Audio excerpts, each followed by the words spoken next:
Agradeço o convite. Ao meu ver, é mais que uma obrigação, um dever estar aqui, né? Ou seja, porque a gente se torna professor não é só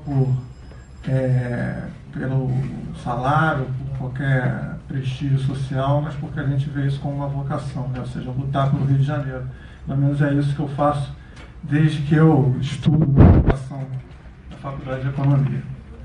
Então, enfim, eu acho que esse é um momento fundamental, né? Como os que precederam comentaram, da gente oferecer alternativas, da gente mostrar que a gente apenas não está dominado pela emoção, pelo pânico, pela sensação de desespero, mas que a gente consegue, mesmo submetido à situação que a gente está colocado de constantes, estresses financeiros e emocionais, a gente conseguir ter um discurso racionalizado, a gente conseguir apresentar propostas e mostrar que, na verdade, ou seja, a gente pode pensar de uma outra maneira e só depende, e a gente agradece os políticos que puderem nos ajudar a mostrar que, ou seja, que não necessariamente esse é o único caminho como está sendo colocado, né? Sempre o discurso de pensamento único tende a colocar que só existe uma alternativa, mas geralmente essa é a alternativa mais fácil, e nem sempre o mais fácil é o mais adequado. Bem, eu começo ali, né, eu faço uma brincadeira ali, na verdade até agradeço a charge do Jornal Globo de domingo, né, que pega aquela foto do Pezão lá em Brasília com um buraco no teto, e aí o Chico Caruso bota que o buraco é o Brasil, né?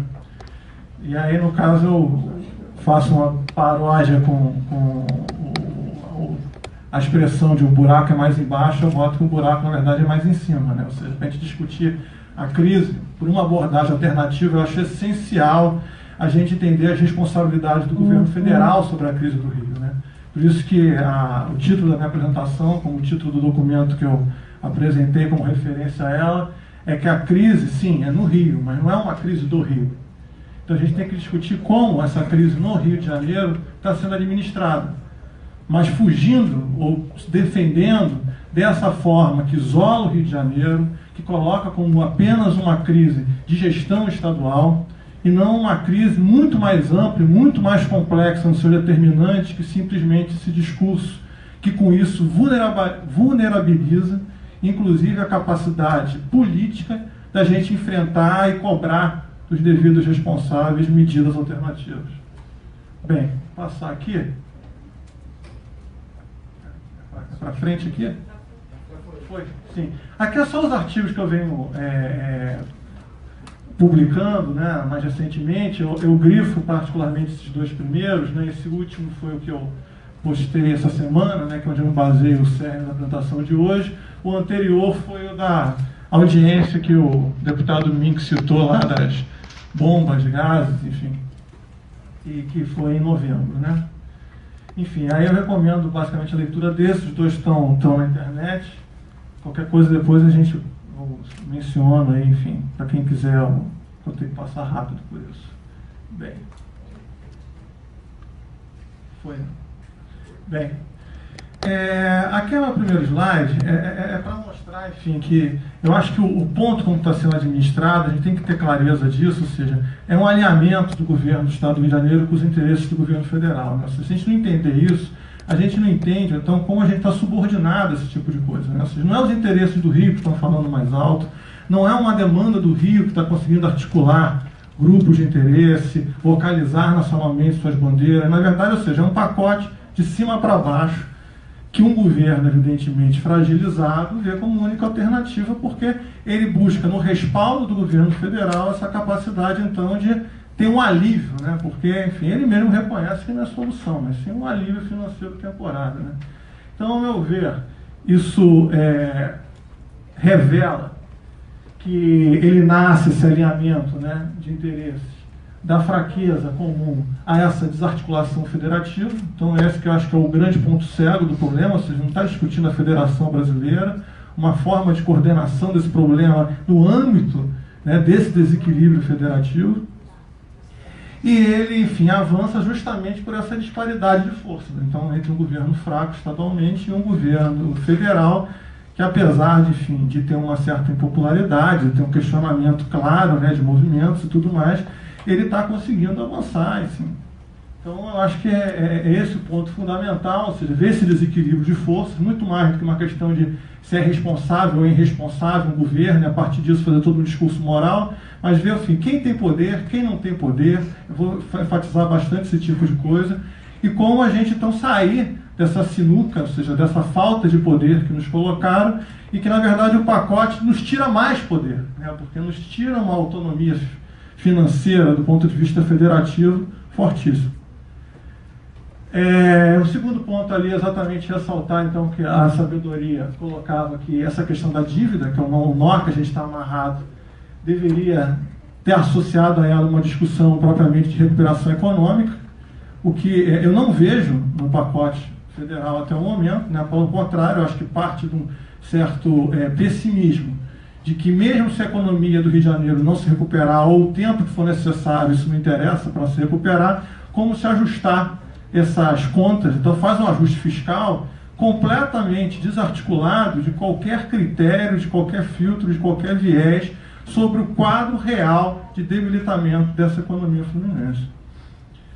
E aí eu defendo exatamente isso, né? Ou seja, né, como você então pensar de uma outra maneira que estimula então o Rio a assumir esse papel que ele tem no desenvolvimento nacional. Então não é para ter um Rio fraco, para ter uma economia débil e ficar ali sobre um garrote financeiro ainda com perda de poder, de autonomia, de pensar suas próprias políticas econômicas, mas ao contrário, né? Como você se recuperar, né? E aqui, fazendo um pé de página muito rápido para não perder tempo, mas acho que é importante fazer essa referência a isso, né? Eu me baseio muito num livro do Keynes, um livro do Keynes político, chamado, eu recomendo a leitura, Consequências Econômicas da Paz, um texto que ele fez como assessorando o comitê, enfim, britânico nas negociações do Tratado de Versalhes pós-Primeira Guerra Mundial.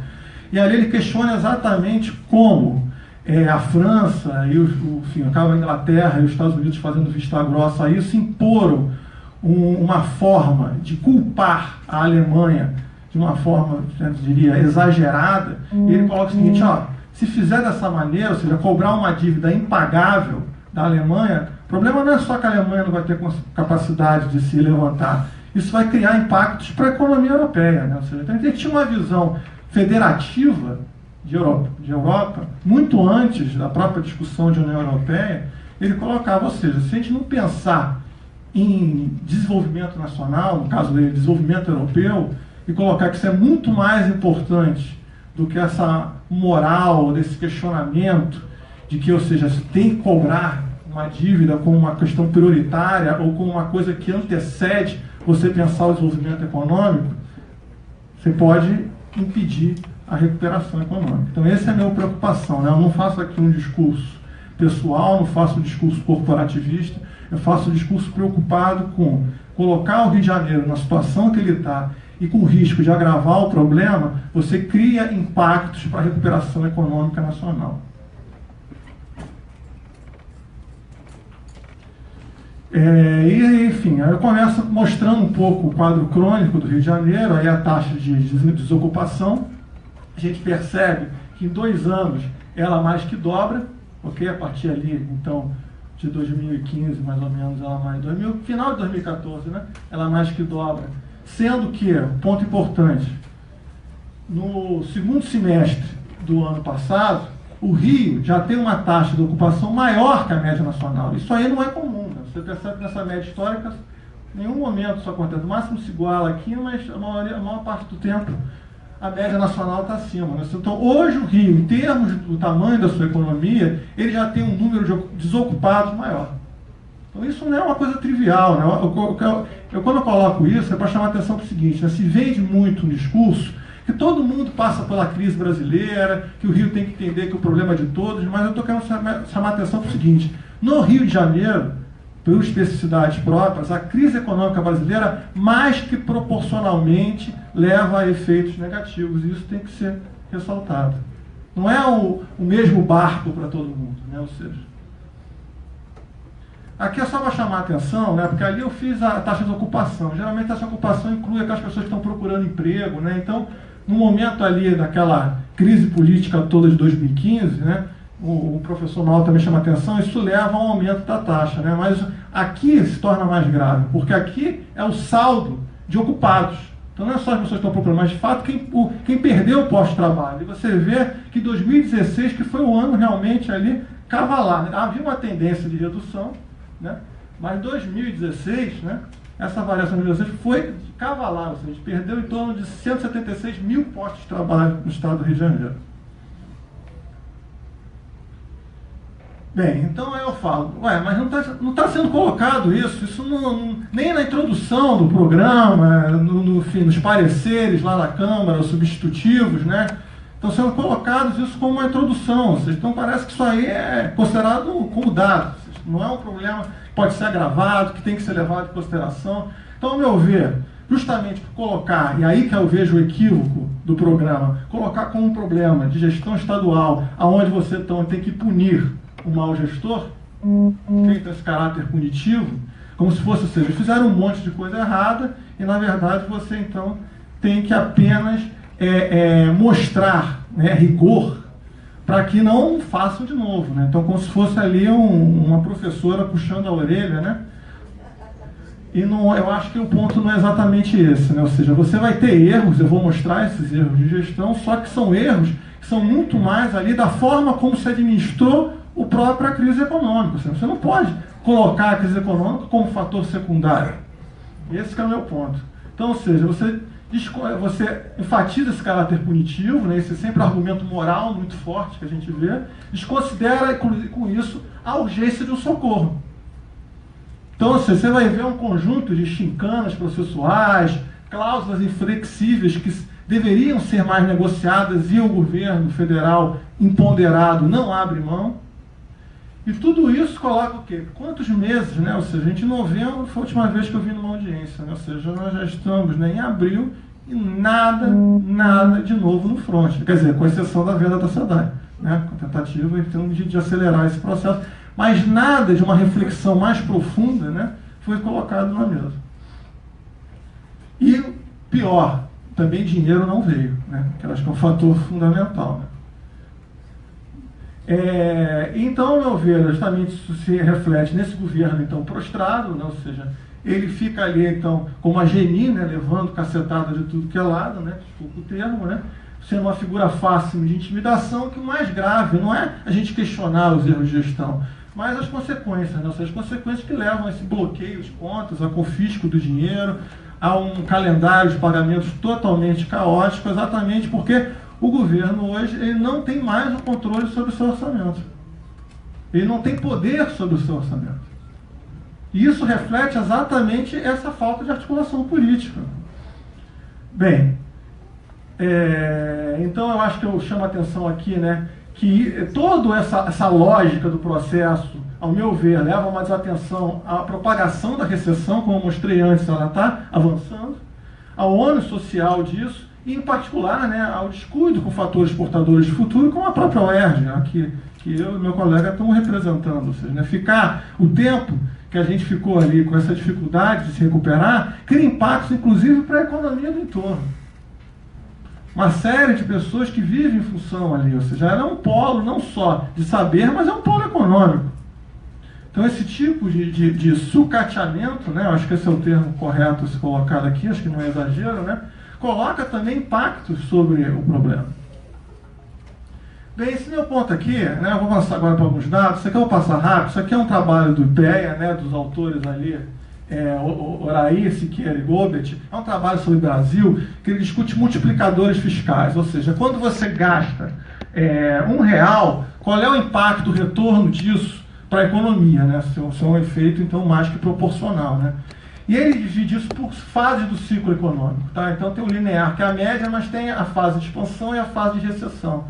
E os dados que eles compilaram, os econométricos, para o Brasil, né, para os anos mais recentes, eles mostraram que, em fase de recessão, os multiplicadores fiscais de gasto têm maior impacto em programas sociais, como era óbvio de se entender. Por quê? Porque a pessoa que recebe aquele valor do programa social, ele não poupa aquilo. Ele gasta aquilo, enfim, 100%.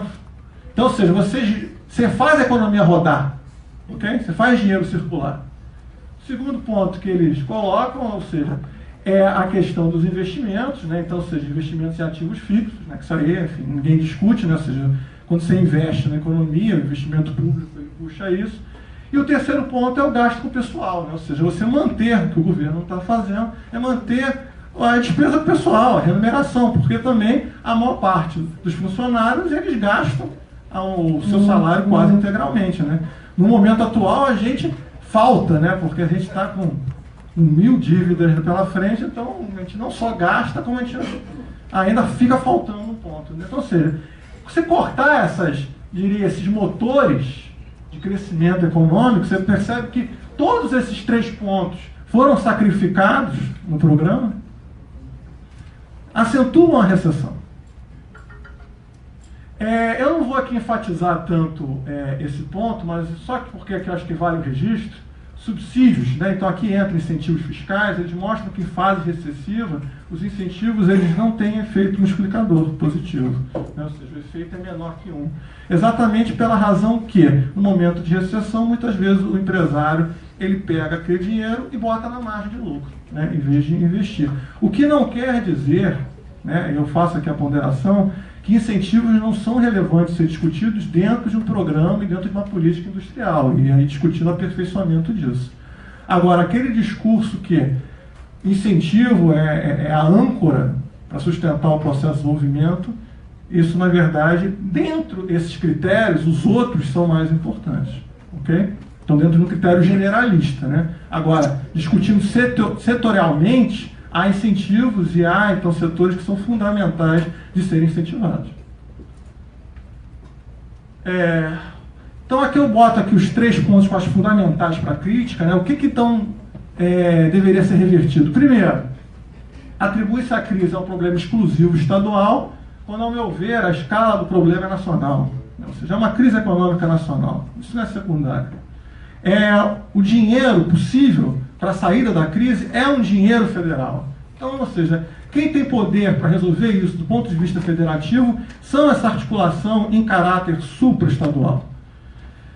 O segundo ponto a ser revertido, então, justamente esse papel da União, que assume, então, simplesmente o papel de credora da dívida, né? Eu boto o registro aqui que a União ela não está ajudando o Rio de Janeiro, né? Então é falacioso, né? Eufemista, colocar às vezes, né, como se coloca, que o governo federal está socorrendo o Rio, ele apenas está assumindo a figura de um credor que está tentando afrouxar um pouco os termos da dívida para esse endividado continuar pagando. Porque ele não está mais tendo capacidade de pagar. A preocupação dele é em o Rio voltar a pagar a dívida. A preocupação não é em recuperar a economia do Rio. Tanto que, e isso está explícito, né, nas falas, né, ou seja, não há dinheiro de orçamento federal sendo colocado. Ele apenas vai ser um avalista para o Rio se endividar mais, coisa que eu falarei lá na frente. Então, na verdade, ele está colocando o Rio numa situação de fragilidade financeira ainda maior, dado o quadro já de endividamento problemático que o Rio se encontra. E o terceiro ponto, que é o que eu já vinha mencionando antes, ou seja, você tem que superar essa desarticulação e então passar a articular a questão do ajuste fiscal, então a questão do problema das finanças, com essa grave crise econômica.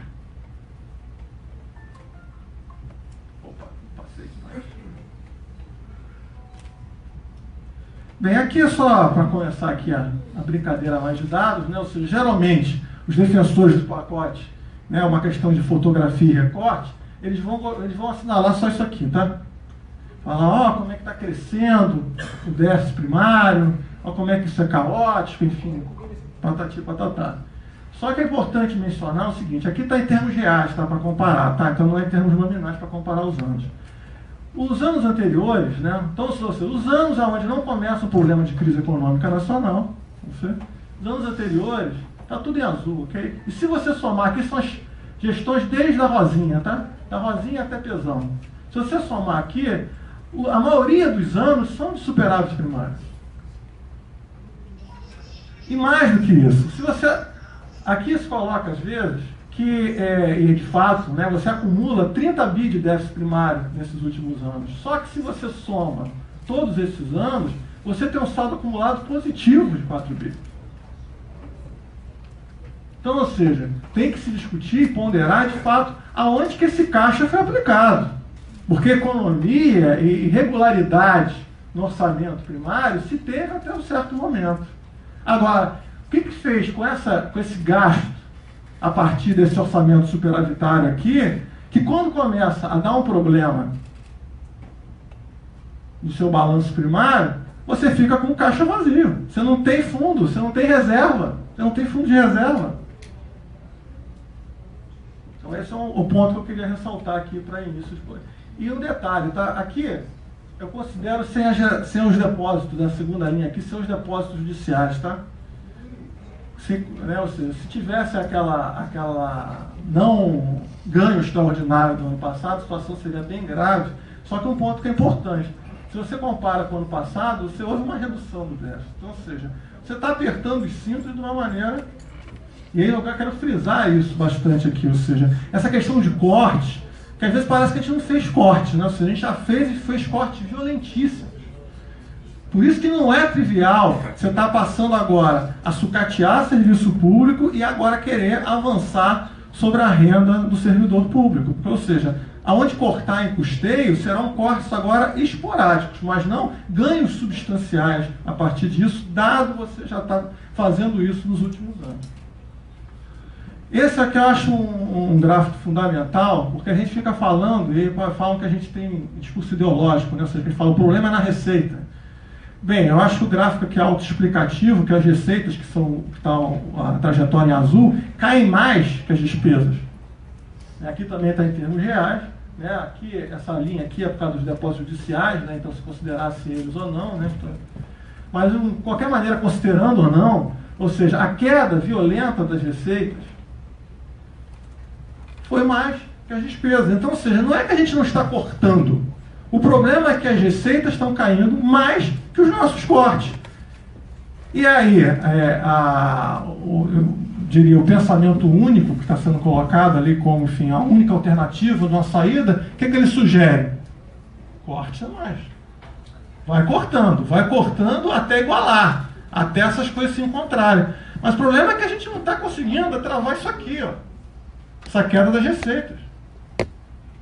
Então, o que eu estou querendo chamar a atenção é o seguinte: a forma como está sendo recomendada uma solução, na verdade, está cumulativamente agravando o problema. Porque a gente já está cortando receitas, cortando despesas, e as receitas continuam caindo. E é uma queda abismal, ou seja, uma queda pesadíssima, tá certo? Em 2016, a receita primária já é quase 1/3 menor do que aquela de 2014. Então, ou seja, em poucos anos, a gente despecou. Por isso o tranco, por isso o pânico, o curto-circuito, em termos de gestão.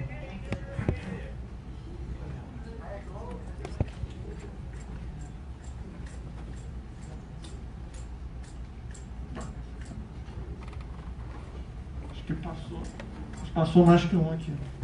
Pode passar. Nós está voltando.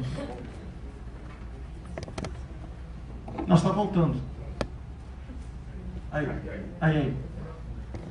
Bem, outra coisa, né? Eu e o professor Mauro, a gente tem uma tese que a gente defende, aqui eu queria grifar mostrando esse slide aqui, que é o seguinte, né? Também se coloca que o Rio teve uma bonança econômica nos anos anteriores. Na verdade, essa bonança a gente já criticava, falava que era mais espuma do que qualquer outra coisa. A gente sempre foi crítico desse argumento de que o Rio estava surfando um mar de oportunidades, enfim. Na verdade, a economia do Rio de Janeiro tinha problemas estruturais ali, que desde sempre eu e o professor Mauro sempre estamos ressaltando. E esse gráfico aqui apresenta que, ou seja, mesmo considerando ali, né, aquele problema que eu falei que é mais recente, você pega uma trajetória mais longa, ou seja, 2006 a 2016, os últimos então 10 anos, mostra que as receitas corrente líquida, o saldo disso, é negativo. Okay? Então, hoje, o Rio tem uma receita inferior, tá certo? Em termos de receita corrente líquida, em valores, em termos reais, tá certo? 2016. Diferente, ponto importante, diferente de Minas, diferente de Rio Grande do Sul. Diferente de São Paulo, ok, mas diferente, ou seja, eu gosto que ele fala o seguinte, porque às vezes gostam sempre de... Todo o discurso generalista facilita a opressão, podemos dizer assim, né? Então, ou seja, o caso de Minas, o caso de Rio Grande do Sul, não vou discutir aqui, mas são casos bastante diferentes do Rio de Janeiro.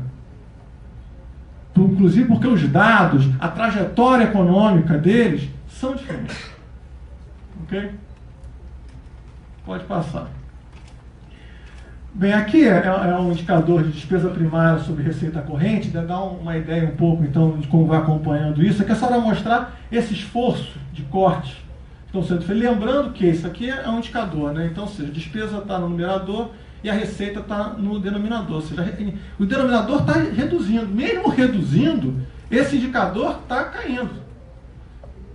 E, ou seja, aqui a única exceção é 2014, que é um ano eleitoral, então, evidentemente, sempre dá aquela...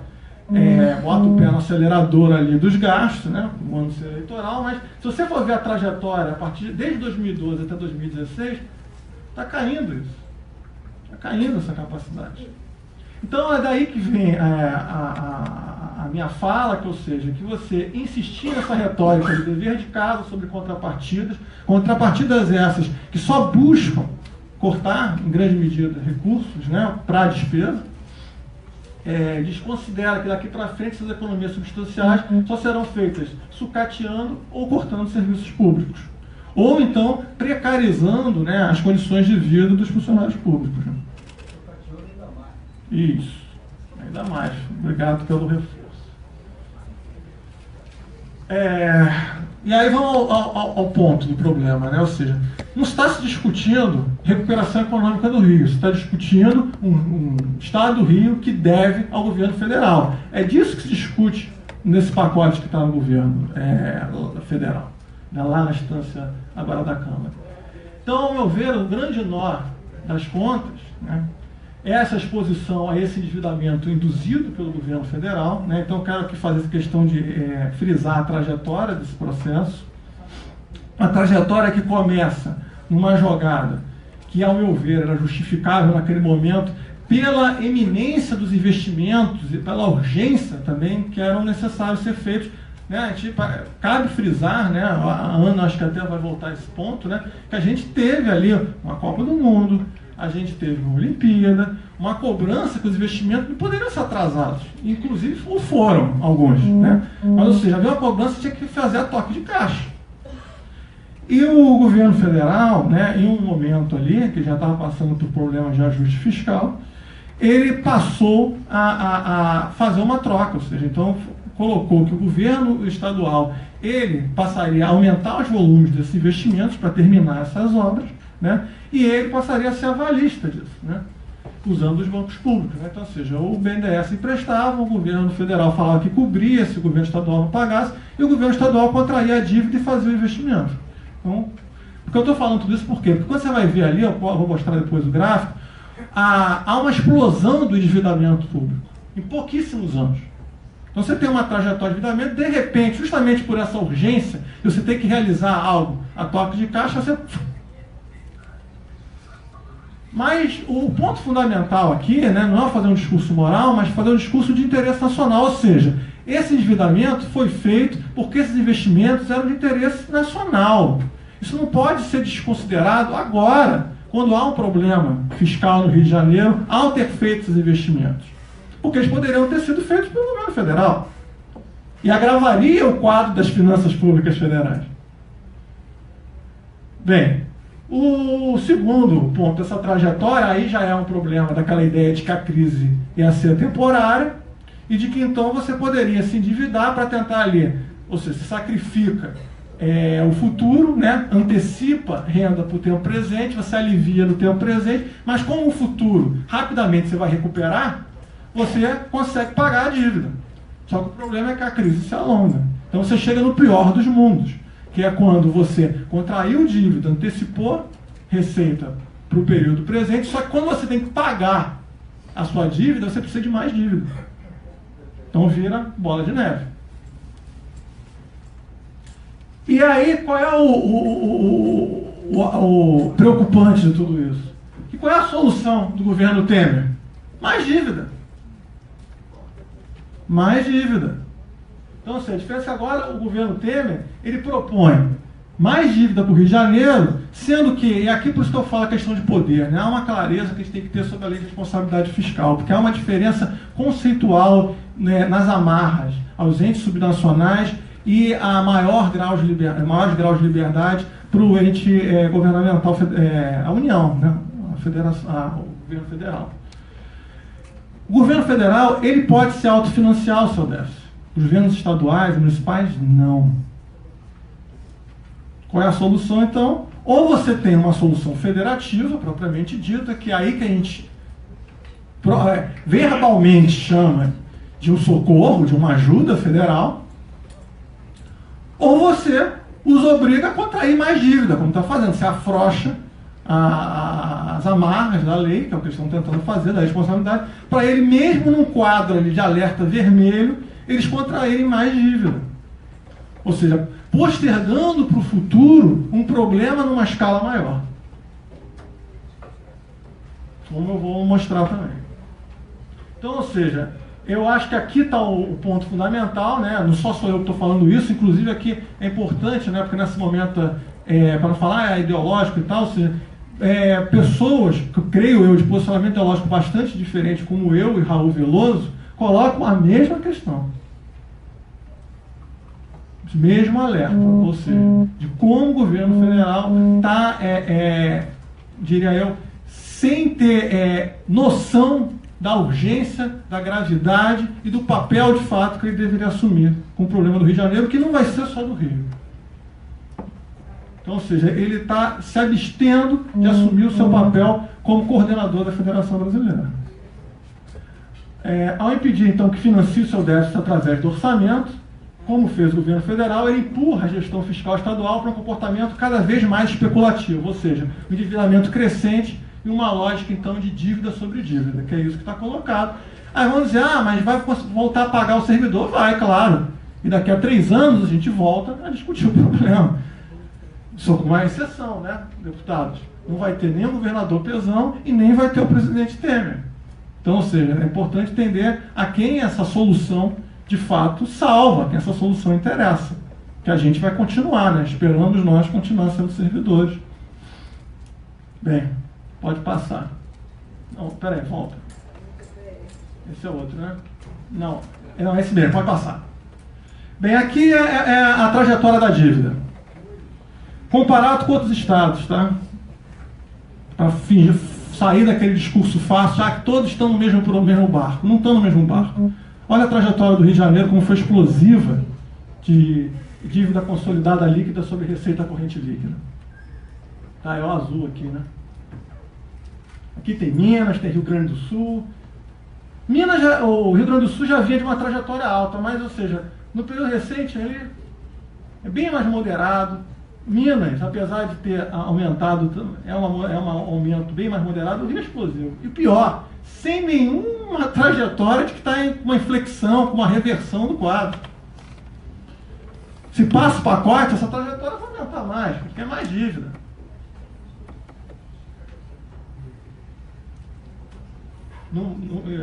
Ok? Então é importante entender isso, né? Esse quadro, esse risco. Risco esse, né? Sem fazer aquele discurso de advogado diabo, que inclusive os técnicos federais se preocupam. Por isso que lá, Tesouro Nacional, tudo está falando, opa, mas como é que vai emprestar dinheiro e tal, uma situação dessa? Eu aqui me preocupo, porque senão a gente vai estar mais subordinado a um pacote ainda mais duro no futuro. Pode passar. Aqui é a trajetória do endividamento explosivo, né? Em poucos anos, né? Isso aqui é um relatório do Tribunal de Contas, né? Mostra que, ou seja, que de 2012 a 2015, né, só nesses anos, né, pouquíssimos anos, você contraiu 22,4, né, quase isso, bilhões de empréstimos. Ok? Pode passar. Aqui é o montante de dívida do governo estadual, né? O principal credor é a União. Né? Não é à toa que a gente está, na verdade, não discutindo a recuperação do Rio de Janeiro, mas como atender esses interesses do governo federal, né? Que não só ele tem o dinheiro, mas também é o principal credor. Então, ou seja, E um detalhe, tá? Aqui é quando foi contraído os valores, quando foi contraído essas dívidas, os valores, o saldo mais recente, né? Ou seja, no final do ano, né? Se você perceber, a dívida com a União, ela era, em termos de peso, tá? O montante de dívida do Estado, ela era 42% quando foi feita essas dívidas. Só que hoje, aumentou esse volume. Então, assim, aumentou a concentração dessa dívida com a União. Daí a capacidade e o poder de barganha da União, traduzindo, falando em português mais claro, a pressão que a União faz para determinar de uma forma inflexível como vai se administrar isso.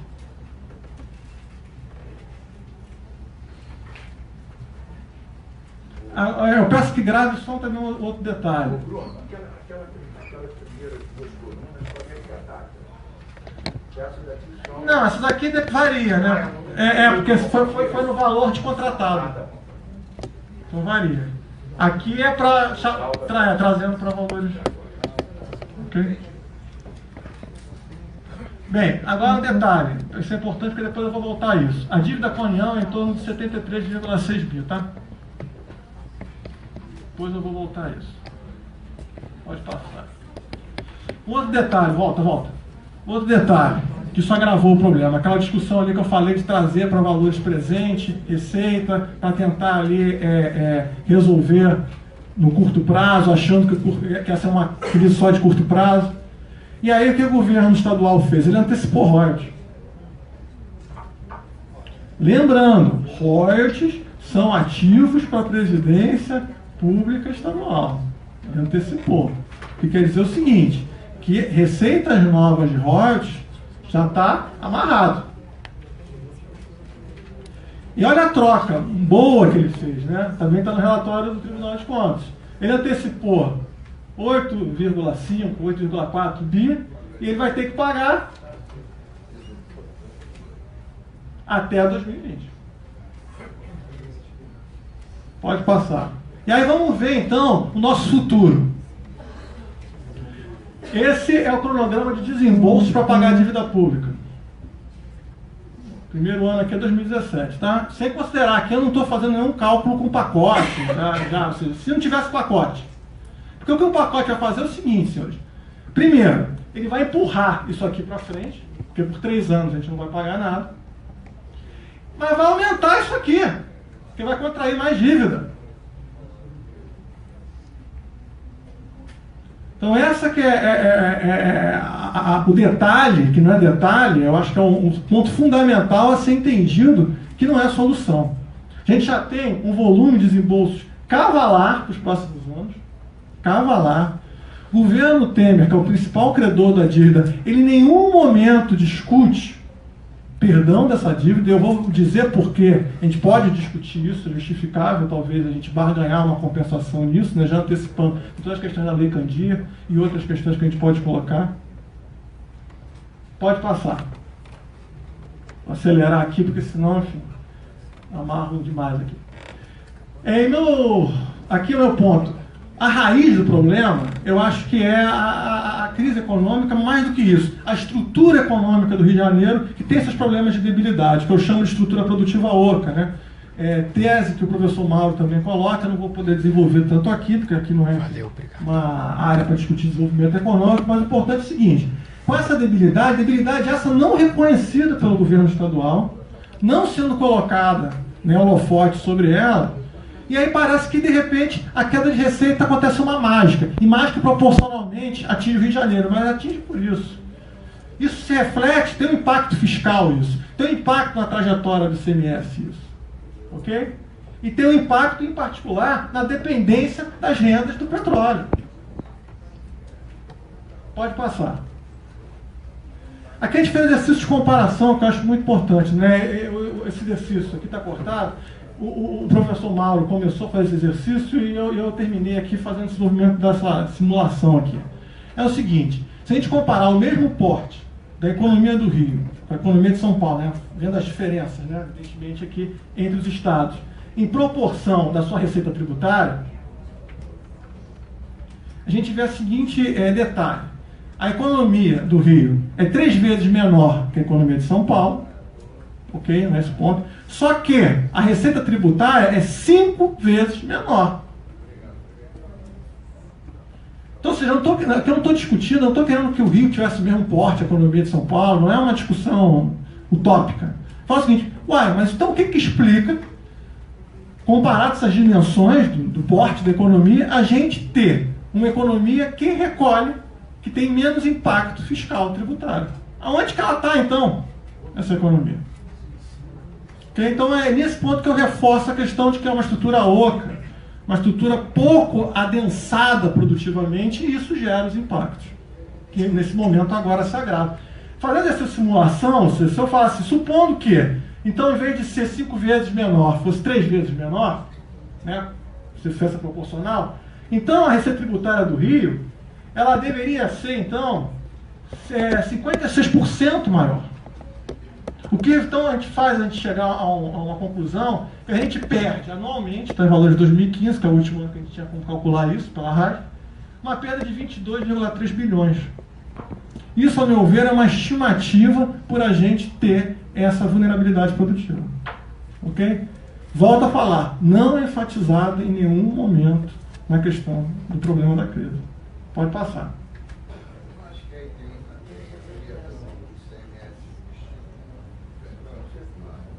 Tem também. E eu vou voltar, vou nesse ponto, mais lá na frente. Aqui é a trajetória do ICMS, tá? A trajetória do ICMS aqui, eu quero grifar rapidamente duas coisas, que é o mais importante. Primeiro, o baixo peso da indústria de transformação. Apesar de a gente falar, ICMS, indústria e tudo mais, ou seja, na verdade, o maior peso do ICMS está em serviços, né? O Rio. A indústria contribui 26,8% para os dados mais recentes, né? Pegando as contas. Essa trajetória tem sempre, enfim, variações, mas basicamente de 2007 até 2013 ela tinha uma média de crescimento de 6% ao ano, e aí acontece uma queda a partir de 2014 expressiva. E aí a gente vai ver, eu decompus por setores, por segmentos, a gente vai ver o que puxou a queda. Petróleo. Variação do barril, enfim, está dependente da economia do petróleo que puxou. Mas o que agravou? Aí teve um ganho aqui pela questão da tarifa de energia elétrica, né? Aquela questão ali, né, da liberação, com a amarelinha, então subiu aqui. Aí depois o que voltou a cair? Aí é serviços e indústria. Mais recentemente, o que voltou a puxar o ICMS para baixo é a recessão econômica. Ok? Pode passar. E aí, um dos únicos dados de desenvolvimento econômico, de estrutura produtiva que eu vou trazer para vocês, ou seja, a queda violenta de valor agregado. Ok? Então, você percebe aqui é o valor da transformação industrial sobre o valor bruto da produção industrial, o indicador que a gente usa em economia industrial, para mostrar quanto que agrega de valor. A gente percebe que nos anos mais recentes houve uma queda mais que proporcional à média nacional. Ok? Então, ou seja, de repente houve um esvaziamento pesadíssimo dessa estrutura, um impacto, e que se agrava por aquelas questões ali estruturais já ali, ou seja, de arrecadação menor e tudo mais, colocada. Pode passar. Isso aqui eu vou passar bem rápido, só para mostrar média histórica, ou seja, como a indústria do Rio, então, que era a segunda maior, passou a ser a quinta maior, pode passar. Em termos de emprego, ou seja, hoje a gente tem menos empregados na indústria do que a gente tinha em 85. Não é que cresceu menos, não. Em termos absolutos. Hoje tem menos empregados. Claro que você pode colocar uma série de coisas, de tecnologia, de transformações, de estruturações produtivas, só que isso não aconteceu em nenhum outro estado. Então esse discurso generalista, não, o que explica? Se não, então, a especificidade do Rio, o Rio ser o único caso onde se tem menos emprego hoje do que no dado mais antigo que eu posso usar, que é 85, quando começou a pesquisa. Pode passar. Aqui é para mostrar a concentração, tá? Então, essa falta de densamento explica como a gente foi concentrado em poucas apostas, em poucos nichos, né? Isso não era assim, né? Ou seja, em 70, esse peso, né? Esses três setores aqui representavam da estrutura do Rio só 22%, e de repente, em 2014, que é o ano mais recente que eu tenho, já é quase a metade, né? Alguns anos é a metade, né? Aqui talvez até cair um pouco por causa do debilitamento desses setores, né? tem petróleo, tem siderúrgica. Então, basicamente era metade. Assim, metade da estrutura industrial do Rio é só 3 setores. Não era assim, era uma estrutura diversificada, perdeu a diversificação, perdeu o adensamento, quebrou a cadeia, se especializou e está vulnerável, e isso tem impactos fiscais. Essa é a minha mensagem. Pode passar. E aí a gente fica dependendo disso aqui. Receita de royalties e petróleos, que caiu violentissimamente. Aqui é o peso dessas receitas na receita total, tá? Em poucos anos, aqui, em um ano, para ser mais preciso, 2014 para 2015, cai para quase a metade. E cai para um patamar que não tem procedência nos anos mais recentes. Então, de repente, a gente perdeu uma receita que era uma âncora ali. Inclusive para discutir a previdência pública, e o que foi agravado por aquela questão toda da antecipação de recursos e tudo mais. Nada disso sendo mencionado nessas discussões do pacote. Pode mencionar, pode avançar. Bem, eu vou passar rápido, isso aqui é só para não falar que eu não estou fugindo do problema. Isso aqui é o gráfico do Tesouro, que muitos dos defensores do pacote gostam de falar, né? Tá vendo? Que ele coloca assim, o Rio foi o que mais gastou no período recente. Meia hora ou outra isso volta no jornal, ou é trabalho do Tesouro, ou é trabalho do IPEA, para mostrar que o Rio não fez seu dever de casa, gastou muito, gastou, e aí vê que o peso maior é de nativo. Vamos discutir tudo isso aí se der tempo, né? Mas pode passar, só para dizer que eu não falei das flores. Será que isso é exagero? No mesmo trabalho do Tesouro, ele mostra o seguinte: quando você pega o estado da arte, né, ou seja, que era 2015, que quando ele foi feito, e pega então o peso da despesa com o pessoal sobre o total de despesas primárias, não é o Rio que lidera. Diferente de Minas e Rio Grande do Sul. Volto a frisar para dizer que não é a mesma coisa. O Rio está mediano. Agora um detalhe. Quando você corta despesas, como a gente está fazendo, a gente vai concentrando em despesas obrigatórias, a gente vai concentrando despesas com o pessoal.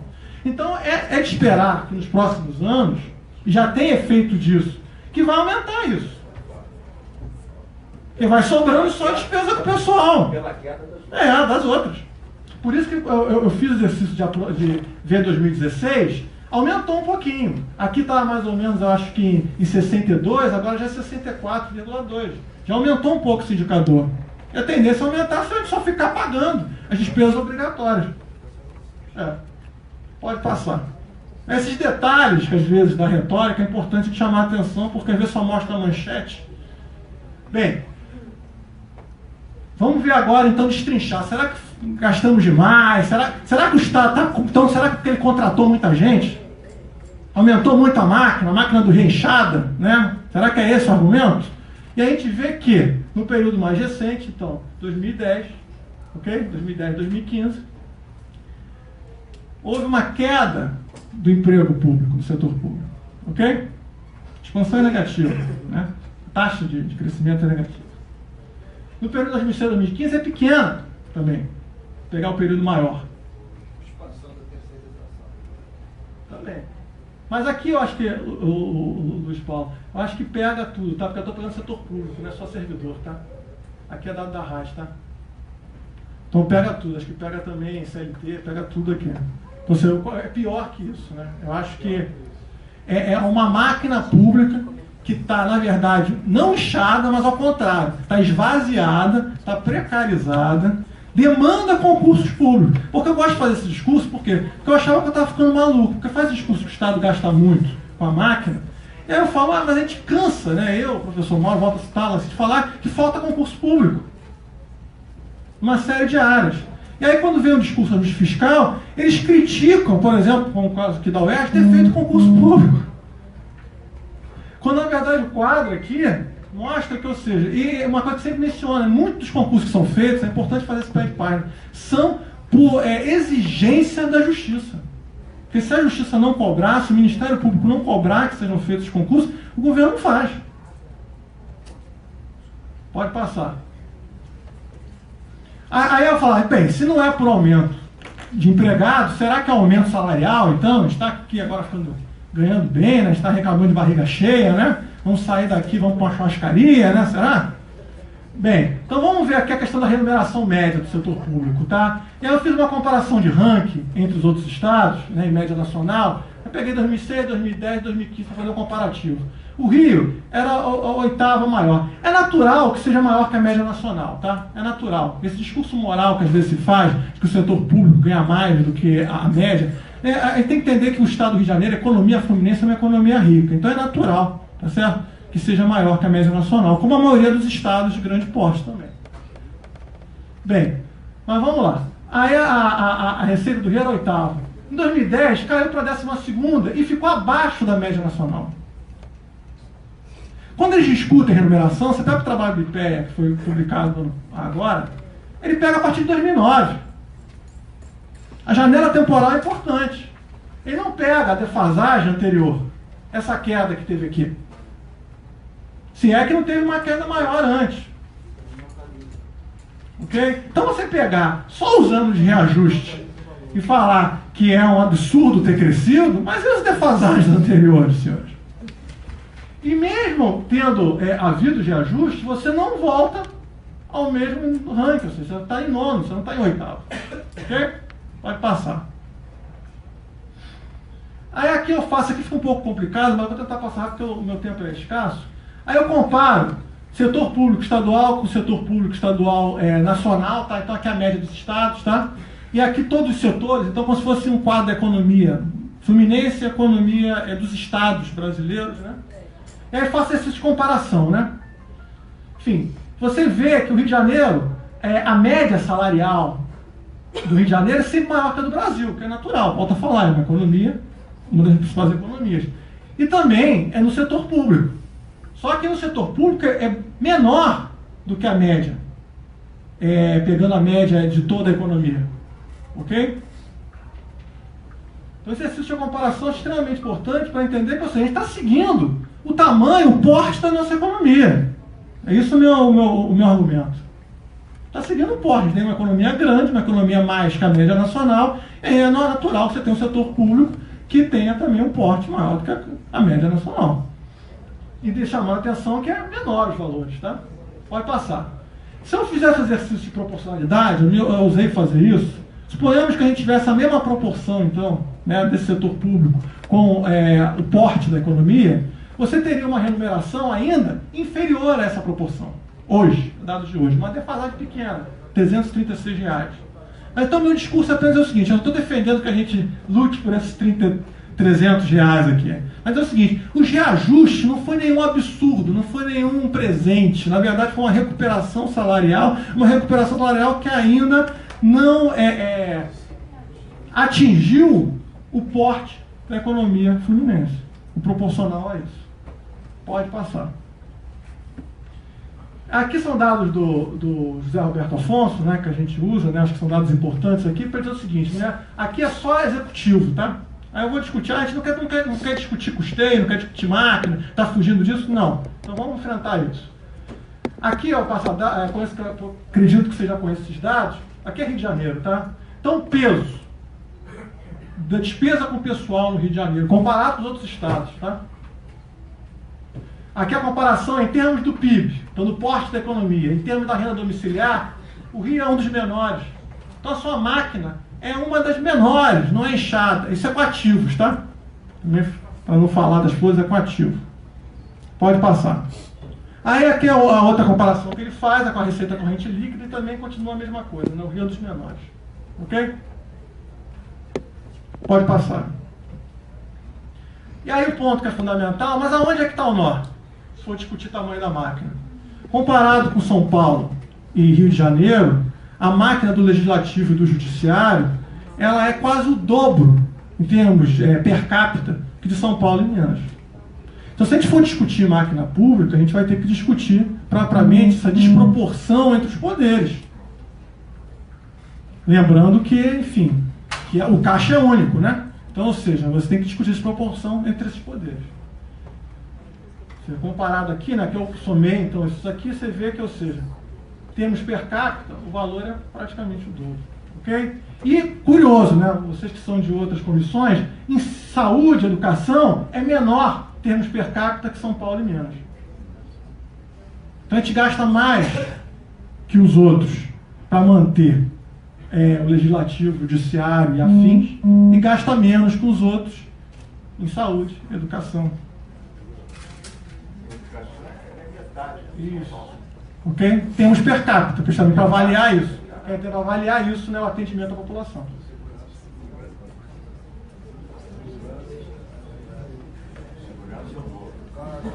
Mas segurança é um dos maiores gastos do Estado. A gente vai voltar para o gasto. Pode passar. Eu vou tentar. Aliás, é isso que eu vou falar agora. Quais são os maiores gastos, né, em termos de funções? O gasto primeiro é a Previdência, eu vou enfrentar isso agora, nos próximos slides. Mas o segundo é segurança. Em valores, aqui a LOA de 2017, está previsto 12 bilhões que a gente vai gastar com segurança pública esse ano. Quer dizer, se gastar, porque a gente não sabe se tem orçamento, enfim. Previsão, né? Pode gastar menos ou mais, mas ou seja, é 15%. Eu quero só gastar um pouco, permite gastar um pouco de tempo nisso, porque eu defendo, né, o pessoal que vai depois falar em seguida, vai discutir isso também, é o seguinte, que esse gasto de segurança pública no Rio de Janeiro tem que ser discutido do ponto de vista federativo, ou seja, tem que ser compartilhado com a União. Por quê? Porque a questão de segurança pública no Rio de Janeiro não é uma questão de escala estadual, é de escala nacional. O aumento dos gastos de segurança pública no Rio de Janeiro no período recente foi por interesse nacional, foi por um problema de gravidade nacional. A gente não corre atrás de ladrão de galinha. Então, ou seja, aqui a gente tem que discutir seriamente uma coisa que até hoje não avançou com a seriedade necessária, uma política nacional de segurança, um fundo para isso compartilhado, em vez de ficar apenas usando como bombeiro, né, a Força Nacional. Tá. Só discutir a Previdência. Tá, só discutir a Previdência. Acho que isso é importante. Eu não vou discutir tanto o regime de Previdência, o senhor é tão careca de saber. Eu quero só mostrar o calculatorial, tá? Porque todo mundo fala do calculatorial, mas ninguém mostra.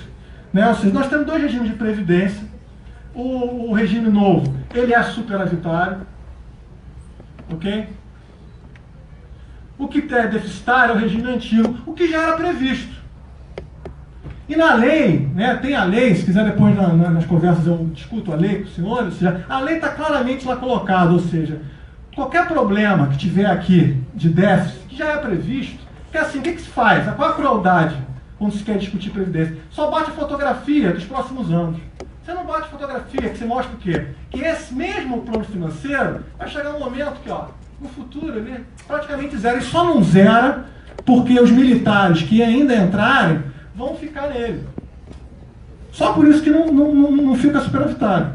Senão ele ficava. Então o problema, eu falo o seguinte, não é um problema estrutural. A Previdência ela já está ajustada, ela já sofreu uma reforma. Não é um problema de trajetória, como se coloca. É um problema de um custo de transição no curto e médio prazo, que está na lei, que é sob responsabilidade do Tesouro Estadual, e que o Tesouro Estadual quer passar para os servidores. Pode passar. Só para terminar aqui, então aqui ainda tem a questão das descapitalizações, ou seja, quanto que o governo tirou da Previdência, né? Além de ele fugir dessa responsabilidade que está em lei, ele descapitalizou a Previdência Pública nos anos recentes. Pode avançar. Aqui são as medidas, então, assim, eu acho que é importante comigo, só para falar as soluções, não, ou seja, aqui é meu ponto, ou seja, eu falei para vocês gravarem aquele dado. A União, o Rio, deve 73 bi, tá? Só que a dívida ativa das empresas com o Rio de Janeiro é 69 bi. E a maioria dos políticos fala que é uma dívida impagável. Só que é quase o mesmo valor. Por que nunca se discute a relação entre essas duas coisas? Por que a gente perdoa a dívida das empresas e o governo federal não aceita discutir perdão da dívida do Rio com o governo federal? Sendo que, ponto importante, falar é impagável. Só que quem mais deve ao governo do Estado do Rio é a Petrobras. O segundo que mais deve é o Correios. São empresas federais, pô. O setor de petróleo, ele deve quase 8 bi. Então, ou seja, porque às vezes se usa o discurso também que são empresas que quebraram, são massa falida, tem isso. Mas tem empresas ali que têm capacidade de ser exigido isso sim, senhores. Bem, e aí outras medidas é a Lei Candir, que eu acho que a gente vai discutir. Ela vai discutir, ou seja, essa coisa que já está bem claro, os atrasos no ajuste dos royalties, A questão do semestre do petróleo, que o Luiz Paulo já mencionou, ou seja, a perda em torno de 10 vezes. Esses 3 pontos estão entre as 8 medidas propostas no papel que todos receberam. Se isso tudo aqui tivesse sendo contemplado, só em ganhos anuais a gente ganhava 15,5 bi, tá? Fora ganhos extraordinários, exigir os retroativos, né? Por exemplo, pelos atrasos no cálculo, esse tipo de coisa. Os atrasos ali de tantos anos na Lei Candir. Volta só um ponto ali. Deixa eu... Não, peraí. Opa, estou avançando. Peraí. Aqui é a dívida ativa, tá? Então a Petrobras e Correia são os principais, tá? Aqui são os outros. Depois eu posso deixar isso com você na apresentação, tá? Claro, as principais empresas que devem... já com o Luiz Paulo, a gente vai passar para todos os deputados também, muito importante a tua apresentação. E aqui a questão da Lei Candir, tá? Então isso aqui foi feito pela Fundação do Pará. É curioso isso, tá? Acho que é digno de nota isso. Lá tem uma fundação de pesquisa e estatística financiada. Uma das medidas ali no pacote em novembro, que foi trazido para casa, era acabar com o CEPERJ. Justamente por existir um equivalente ao CEPERJ no Pará, imponderado, com um papel na política pública, que ele faz esse tipo de relatório. Então, se a gente perde também massa crítica, conhecimento, é um Estado que fica comprado por imposição de um poder mais forte em um dado momento. Ele não tem nem relatórios para apresentar, para criticar, para contestar. A gente tem que recorrer a um relatório de um outro Estado. E é o segundo, tá? Não é trivial, é o segundo mais prejudicado com isso. Pode passar. Opa. Conclusões, tá? Então é preciso nacionalizar a crise. Em caráter emergencial, eu cobro uma ajuda, sim, federal, então, ou seja, orçamento federal no Rio de Janeiro, não é mais dívida. É entender que é um problema federativo, não é uma ajuda só para o Rio, tem que pensar isso em termos da federação, de uma coordenação federativa, porque tem outros estados com problema também. Esse dinheiro é merreca para o governo federal, é importante entender isso. É merreca para ele.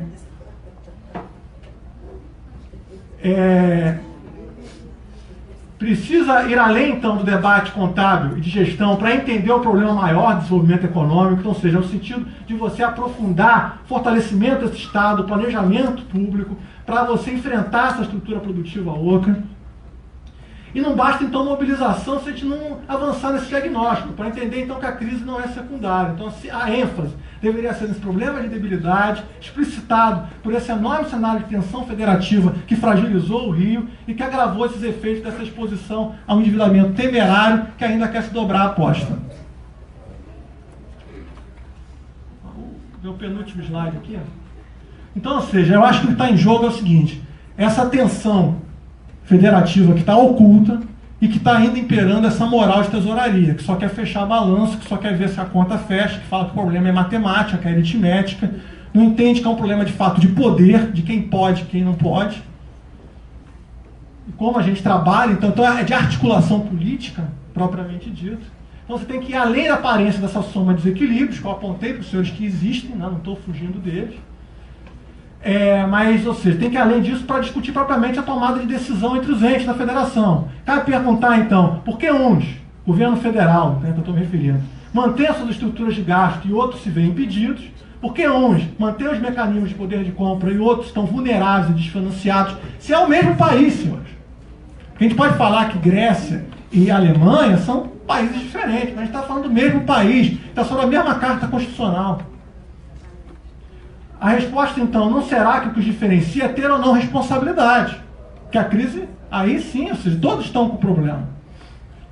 Mas sim ter ou não poder, segundo certo ordenamento federativo. Então assiste hoje, esse que é a minha interpretação de fundo, a uma tentativa do governo federal de centralismo do ponto de vista tributário, de submissão, então, reduzindo a autonomia federativa do governo estadual, coisa que já aconteceu lá nos anos 90, com a renegociação das dívidas, mas que a proporção disso nos dias de hoje, com esse pacote, é muito maior. Então, ou seja, aí me baseando, né, eu pedi recomendar a leitura daquele trabalho do Keynes, eu acho que aquele trabalho do Keynes ele enfatiza bem isso, matar toda a crise existe sabedoria política para que o poder não signifique esse instrumento então, de submissão, que impossibilita a saída, mas sim um instrumento de solidariedade que amplie o horizonte do discurso. Eu termino com uma frase do discurso que não houve, do Tancredo Neves, né, o discurso de posse dele, no trecho que ele aborda a questão federativa. Eu termino com isso. Obrigado.